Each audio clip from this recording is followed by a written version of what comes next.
ஜல்லிக்கட்டுக்கான தடையை நீக்குவதற்கான அவசர சட்டம் நிறைவேற்றப்பட்டு இன்று வாடிவாசல் திறக்கப்பட இருக்கிறது. இது குறித்து அங்கிருக்கும் நமது செய்தியாளர் செம்மலிடம் கேட்கலாம். செம்மல், இப்போ வாடிவாசல் திறக்கப்படுவதற்கான என்ன மாதிரியான ஏற்பாடுகள் செய்யப்பட்டிருக்கு? அங்க இருக்கக்கூடிய கள நிலவரம் என்ன? அபிநயா, கடந்த ஒரு 10 நாட்களுக்கு மேலாக, இன்னும் சொல்ல போனால் பல ஆண்டுகள் போராட்டமாக இருந்தாலும் 10 நாட்கள் தீவிரமடைந்திருக்கக்கூடிய போராட்டத்தின் மைய புள்ளி எனது வலதுபுறம் இருக்கக்கூடிய இந்த அலங்காநல்லூர் வாடிவாசல். இந்த வாடிவாசல் கதவுகள் திறக்கப்படுவதற்கான ஒரு நீண்ட நெடிய போராட்டத்தை தான் மக்கள் தொடர்ச்சியாக நடத்தி கொண்டிருந்தார்கள்.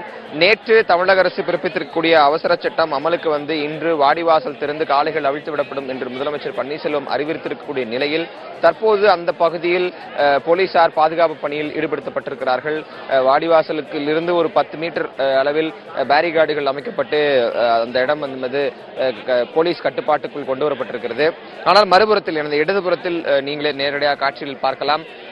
வாடிவாசல், அதாவது இந்த அவசர சட்டத்திற்கு பதிலாக ஒரு நிரந்தர சட்டம், நிரந்தர தீர்வு தேவை என்பதை வலியுறுத்தி இந்த அவசர சட்டத்தை ஏற்க மாட்டோம் என கூறி நேற்று இரவு முதலேயே இங்கு மக்கள் குழுமி இருக்கிறார்கள். மக்கள் இந்த பகுதியில் வாடிவாசல், அதாவது வாடிவாசலுக்கு வரக்கூடிய இந்த பிரதான வழியில் அவர்கள் அமர்ந்து போராட்டத்தில் ஈடுபட்டு வருகிறார்கள். அந்த காட்சியிலும் நீங்கள் நேரடியாக பார்க்கலாம். இதுதான் மிக முக்கியமான வாடிவாசல் தளம். தற்போது நான் நின்றிருக்கூடிய இடத்தில் இந்த இடதுபுறத்திலிருந்து புறப்படக்கூடிய காளைகள் இப்போது நீங்கள் பார்த்துக் கொண்டிருக்கூடிய இந்த சாலை வழியாகத்தான் சென்று இறுதியில் காளைகள் அங்கு பிடிக்கப்படும். இந்த பகுதியில் தான் இரு மருங்கிலும் பேரிகார்டுகள் என சொல்லப்படக்கூடிய தடுப்பு வேலைகள் அமைக்கப்படும். எனது வலதுபுறத்தில் காட்டலாம், அந்த பந்தல் போன்ற இடம் இருக்கிறது. அதற்கு பின்புதான் கேலரி எனப்படக்கூடிய பார்வையாளர் மாடம் என்பது அமைக்கப்படும். இதெல்லாம் பொதுவாக ஜல்லிக்கட்டு நடைபெறக்கூடிய நாட்களில் அமைக்கப்படக்கூடிய ஏற்பாடுகள். ஆனால் தொடர்ச்சியாக மக்கள் போராட்டம் நடந்து வரக்கூடிய சூழ்நிலையில் அது குறித்த எந்த ஏற்பாடுகளும் இதுவரை செய்யப்படவில்லை. நாம் ஏற்கனவே செய்திகளை குறிப்பிட்டது போன்று தலைமைச் செயலர் கிரிஜா வைத்தியநாதன் முதலமைச்சர் பன்னீர்செல்வத்தோடு இது குறித்து ஆலோசனை நடத்திருப்பதாகவெல்லாம் தகவல்கள் வருகின்றன.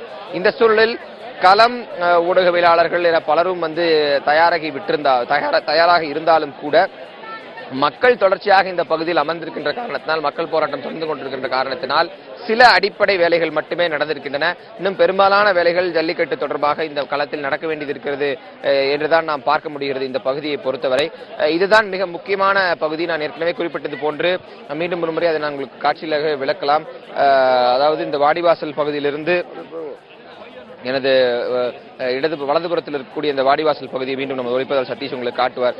இங்கிருந்து புறப்படக்கூடிய காளைகள் மீண்டும் இந்த வழியாக சென்று, சுரேஷ் இந்த லெப்ட்ல மீண்டும் இந்த பகுதியிலிருந்து சென்று நேரடியாக இந்த பாதை வழியாக இந்த காளைகள் அந்த இறுதி, இந்த கிட்டத்தட்ட இது ஒரு 1/2 கிலோமீட்டருக்கான ஒரு பாதை என்று நாம் இதை மதிப்பிடலாம். இங்கிருந்து சென்றுதான் இறுதியில் மாடுகள் அங்கு எடுக்கப்படும். இந்த இரு மருங்கிலும் நீங்கள் பார்த்துக் கொண்டிருக்கும் இந்த சாலையினுடைய இரு மருங்கிலும் பேரிகார்டுகள் அமைக்கப்பட்டு இந்த பகுதியில் தான் வீரர்கள் களமிறங்குவார்கள், மாடுபிடி வீரர்கள் களமிறங்குவார்கள். மாடுபிடி வீரர்கள் களமிறங்கி மாடுகளை பிடிக்கக்கூடிய அந்த நிகழ்வு என்பது நடைபெறும். மிக முக்கியமான ஒன்று. மேலும் இதே போன்ற இடத்தில் இந்த முறையான கோவில்கள், வலதுபுறத்தில் இருக்கக்கூடிய கோவில்கள் எல்லாம் இருக்கின்றன. காளியம்மன் கோவில், இந்த வலதுபுறத்தில் இருக்கக்கூடியதான் காளியம்மன் கோவில். இந்த காளியம்மன் கோயிலில் முறையாக பூஜைகள் செய்யப்பட்டு அதன் பிறகுதான் தொடங்கப்படும். அப்படி ஒரு வகையான ஏற்பாடுகளுடன் இருக்கக்கூடிய, இயற்கையான ஏற்பாடுகள் இருக்கக்கூடிய பகுதி இது. பாரம்பரியமாக பல்வேறு காலகட்டங்களில் விஷயங்கள் இருந்து வந்திருந்த ஒரு பகுதி என்று நாம் பார்க்கலாம். ஏற்பாடுகளை பொறுத்தவரை சில அடிப்படை நிர்வாக ரீதியான ஏற்பாடுகள் நடைபெற்றிருந்தாலும் களத்தில் இன்னும் முழுமையான ஏற்பாடுகள் தொடங்கவே இல்லை என்றுதான் சொல்ல வேண்டும். ஏனெனில் ஏற்பாடுகள் தொடங்க வேண்டிய இடத்தில் மக்கள் கூட்டம் குழுமி இருக்கிறது. அபிநயா, செம்மல், நேற்றைக்கு மதுரை மாவட்ட ஆட்சியர் வீரராகவராவ் அங்கு இருக்கக்கூடிய மக்கள் சிலரிடம் பேச்சுவார்த்தை நடத்தியதாகவும் அதற்கு பிறகு 350 காளைகள் இந்த ஜல்லிக்கட்டு போட்டியில் பங்கேற்கும் என்றும் தெரிவித்திருந்தார். இது எதன் அடிப்படையில் அவர் தெரிவித்திருக்கிறார்? பொதுவாகவே அந்த நிர்வாக கமிட்டி என்ற ஒரு கமிட்டி இந்த ஜல்லிக்கட்டு தொடர்பாக இருக்கும். ஒவ்வொரு காலகட்டங்களிலும் அவர்களை அழைத்துத்தான், விழா கமிட்டி என சொல்வார்கள், அவர்களை அழைத்ததில் சில குழு உறுப்பினர்கள் இருப்பார்கள். அவர்களை அழைத்துத்தான் பேச்சுவார்த்தைகள் நடத்தப்பட்டு அதன் பிறகு யார் யாரெல்லாம் பங்கேற்பார்கள், அது யார் பங்கேற்கலாம், பங்கேற்கக்கூடாது, அவர்களுக்கான தரச்சான்றிதழ் உள்ளிட்டவற்றை வழங்குவது என்பது அந்த குழுவினருடைய வேலை. அப்படி அந்த குழுவில் இருந்த ஒரு 6 பேரை அழைத்து நேற்று மாவட்ட ஆட்சித்தலைவர் பேசும்போது அவர்கள் அளித்த விவரங்களின் அடிப்படையில் 350 காளைகள் அலங்காநல்லூர் அலங்காநல்லூருக்கு என்று பாரம்பரியமாக வரக்கூடிய காளைகள் தயார் நிலையில் இருப்பதாக அவர்கள் தெரிவித்திருந்தார்கள்.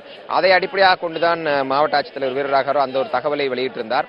ஆனால் நேற்று இரவு நள்ளிரவு இங்கு வந்து அவர் பேச்சுவார்த்தை நடத்திய பிறகு மக்கள் ஒத்துழைப்பு அளிக்க வேண்டும் என்கிற வேண்டுகோளை அவர் விடுத்திருக்கிறார். மக்கள் ஒத்துழைப்பு அளித்தால் தான் இதை சுமூகமாக இந்த ஜல்லிக்கட்டு போட்டிகளை நடத்த முடியும் என்ற கோரிக்கையை அவர் விடுத்திருப்பதையும் நாம் இங்கே கவனத்தில் கொள்ள வேண்டியது இருக்கிறது. அப்படி ஒரு சூழல் தான் இந்த இடத்தில் இருக்கிறது. அதாவது அரசனுடைய அறிவிப்பு, அரசுடைய அவசர சட்டம், முதலமைச்சருடைய மதுரை வருகை இவையெல்லாம் ஒரு பக்கம் இருக்கும்போது தயாராக வேண்டிய இடத்தில் மக்கள் குழுமியிருப்பதும் இந்த மக்களிடம் இன்னும் தெளிவான விஷயங்களை அரசு சொல்ல வேண்டியது இருக்கிறது என்கிற நிலையும் இருப்பதை நம்மால் களத்திலிருந்து நேரடியாக பார்க்க முடிகிறது. அப்படின்னா அந்த அடிப்படையில் தான் மாவட்ட ஆட்சித்தலைவர் சொல்லியிருக்கக்கூடிய அந்த தகவல், அந்த காளைகளுடைய எண்ணிக்கையும் நாம் பார்க்க வேண்டியது இருக்கிறது. இதில் பெரும்பான்மையானது உள்ளூர் காளைகள், உள்ளூரில் இருக்கக்கூடிய மாடு சங்கம், அதாவது மாடு வளர்ப்போர் சங்கம் என்ற ஒரு சங்கம் இருக்கிறது. அவர்கள் தான் பெரும்பான்மையான காளைகளை களத்தில் இருக்கிறார்கள். அப்படி மாடு வளர்ப்போர் சங்கம் இதுவரை இந்த அரசனுடைய அறிவிப்புக்கு ஏற்றுக்கொண்டு நாம் களத்தில் காளைகளை இறக்கி விடுவோம் என்ற எந்த உத்தரவாதத்தையும் தரவில்லை என்பதையும் நாம் பார்க்க வேண்டியது இருக்கிறது. அபிநயா, செம்மல், நீங்க இணைப்பிலேயே இருங்க. தொடர்ந்து இந்த ஜல்லிக்கட்டுக்கான தடை நீக்கப்பட்டு இந்த வாடிவாசல் திறக்கப்படுவதற்கான அந்த எதிர்பார்ப்புகள் ஒரு புறம் இருந்தாலும் மக்கள் அதை நிரந்தர தீர்வு வேண்டும் என்று தொடர்ந்து போராடி வருகிறார்கள்.